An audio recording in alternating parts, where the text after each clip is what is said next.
society. Well, I think one of the big differences is that,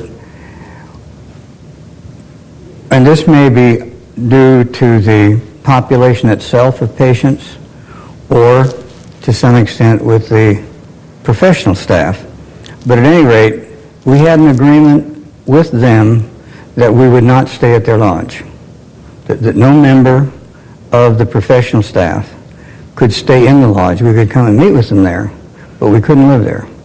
We could not, like stay overnight or that kind of thing. And that provided a basis for them to say we're dependent on ourselves. We really are. So I think that had a big meaning to them. When we tried to disseminate the lodge nationwide, we would often talk to people at the local level about that. In fact, we did with all of them. But then we'd come out and visit 6 months later, and there'd be professional people all over the place. So the point is that as you got into different areas of the country, you got into different kinds of rules and regulations about what the mental patients could do and could not do.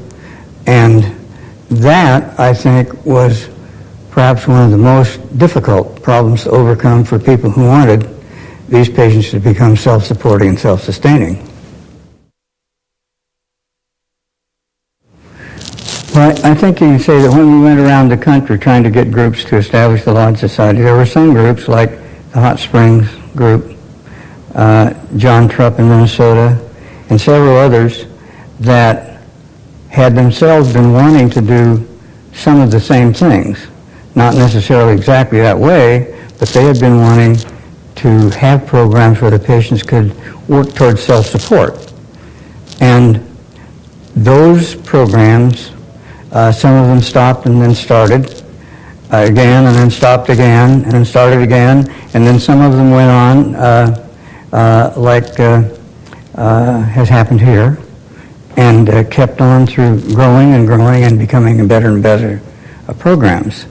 I think what you need in philosophy is a group of people, professional people, who really want the patients to have as much freedom and as much self-determination as it's possible for them to have. I think that's a big factor. That's true because in training, many of the professional people are trained only to dominate, not to do anything but that. And well, if you don't have to be dominated, then we don't have to fool around with them. But that isn't true. You have to fool around with them anyway because they can't make a role for themselves in the community without somebody's help. So what you really need to do is to be very careful in selecting people that work in lodges, that they have this feeling of wanting the lodge society to be democratic, with those people having the biggest voice possible, and realizing, of course, if they don't make it and fall down, then